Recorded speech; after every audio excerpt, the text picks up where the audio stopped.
Ya, siapa yang mau bertanya boleh request naik ke atas ya. Ingat ya, saya tuh nggak minta uang kalian. Saya hanya minta jempol kalian. Berikan kepada saya. Saya ini soalnya suka jempol. Biar saya gulai.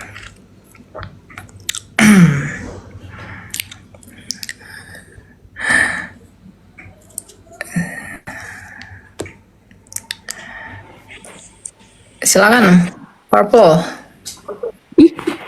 Bentar ya kak, aku mau rekam layar soalnya. Waduh, kamu mau apakan saya? Enggak kak, ini biar aku nggak lupa gitu loh kak. Oh, nggak lupa. Oke. Ini bakal saya posting di YouTube saya, nggak apa-apa. Oke, Oke, kak aku silakan. mau nanya.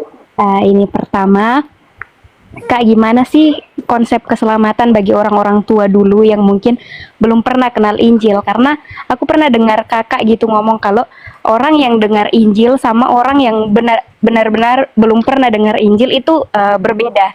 Jadi itu gimana kak? Konsep Ya, keselamatan. kita baca di dalam Roma 2 ayat 16 ya. Ayat 15, 14, 15. Sebab apabila bangsa-bangsa lain yang tidak memiliki hukum Taurat oleh dorongan diri sendiri melakukan apa yang dituntut hukum Taurat, maka mereka menjadi hukum Taurat bagi diri mereka sendiri walaupun mereka tidak memiliki hukum Taurat. Dengan itu, mereka menunjukkan bahwa isi hukum Taurat ada tertulis dalam hati mereka dan hati nurani mereka turut bersaksi dan pikiran mereka saling menuduh atau saling membela. Jadi orang yang sama sekali belum pernah mendengarkan Injil itu akan dihakimi berdasarkan hati nurani. Ya, jadi kalau ada misalnya orang di hutan-hutan di pedalaman, mereka belum dengar berita Yesus, mereka akan dihakimi menurut apa? Kalau mereka membunuh dan di dalam hati mereka membunuh itu tidak boleh, tapi mereka dengan sengaja membunuh, maka Tuhan akan mengadili mereka menurut nurani mereka itu. Begitu. Ya.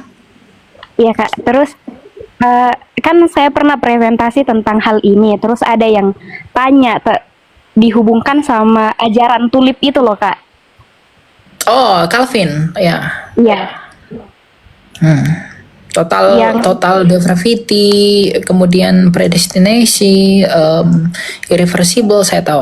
Terus ya terus katanya kalau seakan-akan kita membatasi bahwa Tuhan Yesus itu ada untuk orang-orang yang terpilih saja. iya, tapi Tuhan Yesus itu memanggil semua orang. Tulipnya Calvin itu tidak salah. Kita yang memahaminya dengan salah. Pemilihan yang dipahami Calvin itu bukan pemilihan yang bersifat memaksa. Tapi semua orang dipanggil, tapi semua orang yang meresponi inilah yang kemudian karena tidak semua orang meresponi panggilan itu, maka orang yang meresponi panggilan itu disebut dipilih. Gitu. Ya, kerusakan total. Memang tulipnya Calvin itu menjadi kontroversi dalam banyak pihak. Tapi penetapan yang dimaksudkan Calvin bukan penetapan yang aktif, melainkan penetapan yang pasif. Allah memanggil seluruh dunia untuk bisa masuk kepada Kristus karena Allah mengkehendaki semua orang diselamatkan, Yohanes 3:16, tetapi tidak semua orang mau menerima panggilan itu, makanya ada yang kita berkata banyak yang dipanggil dan sedikit yang terpilih. Begitu. Ya? Oke. Masih ada kak? Iya, silakan. Apa itu? Kayak gini kak. Kalau dalam pikiran aku sendiri, aku tuh percaya bahwa Tuhan Yesus itu melarang adanya perceraian. Nah, banyak kasus orang-orang nggak bisa bertahan dalam rumah tangga mereka karena banyak kasus yang terjadi di dalam rumah tangganya. Nah, ada yang bercerai terus, kemudian mereka itu menikah lagi. Nah, menurut pandangannya kakak, setelah bercerai terus menikah lagi, itu dibenarkan atau bagaimana kak? Ya, apakah bercerai lalu menikah lagi itu diperbolehkan? Itu tergantung perceraiannya karena apa. Pada prinsipnya perceraian itu nggak boleh karena Allah membenci perceraian. Tapi kalau ada orang cerai mati, boleh menikah lagi nggak? Boleh. Tapi kalau misalnya cerai hidup, nah orang yang menceraikan ini, kita buka ayatnya ya.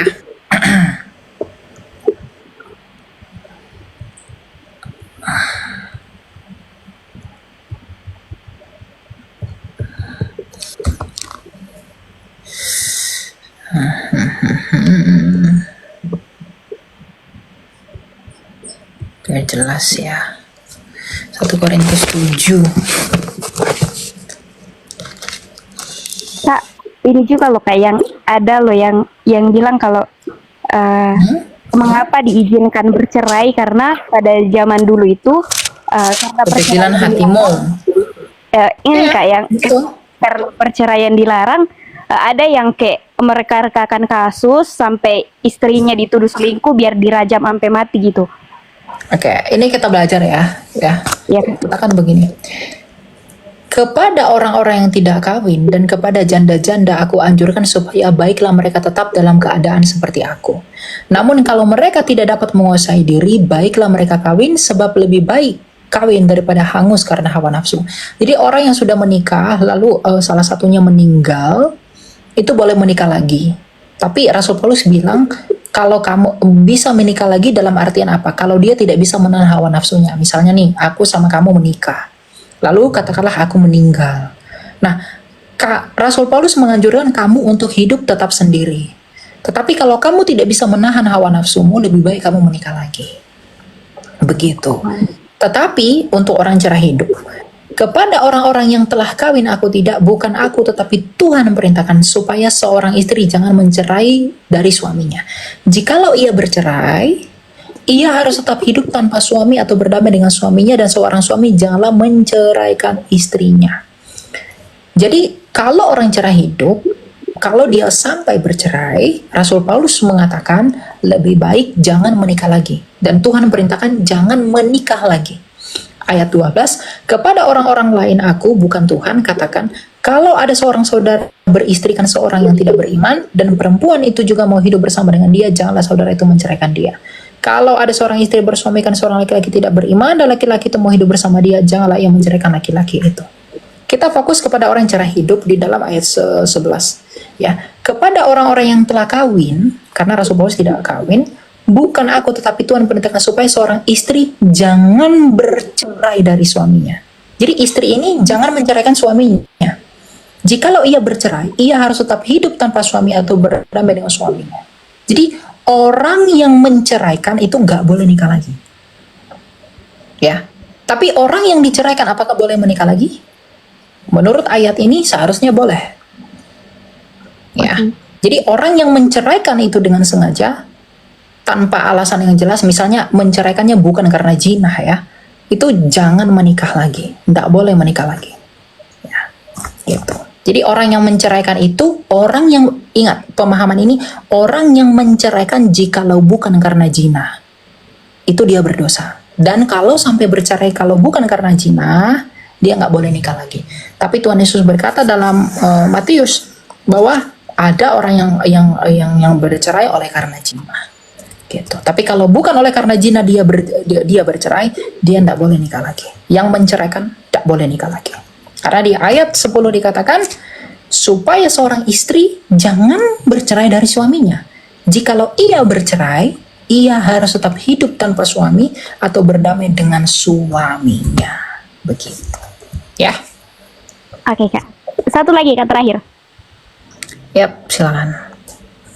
Aku mau nanya, kan dosen aku pernah bilang bahwa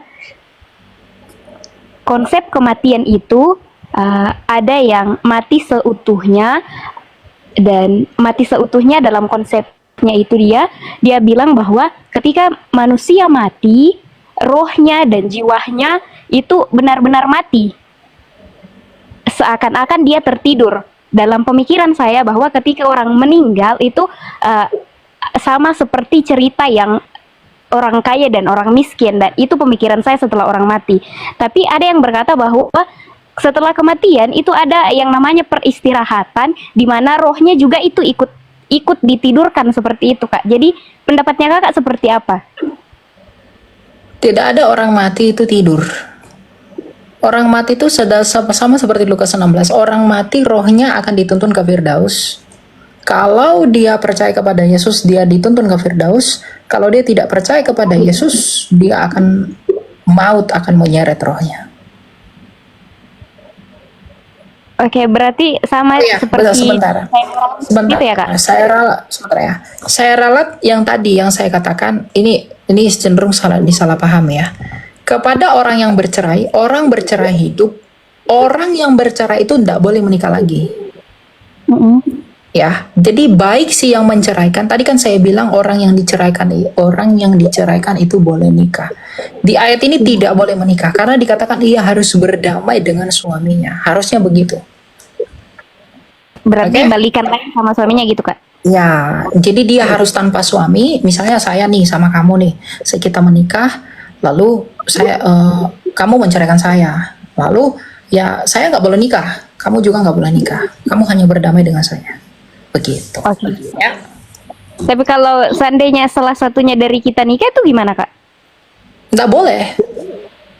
Kalau Berarti- kalau kamu menikah ya itu urusanmu dengan Tuhan, gitu. Oh. Tapi di sini Rasul Paulus menganjurkan nggak boleh. Tapi kalau kamu mau balik lagi dengan saya sebagai mantan suami kamu, boleh.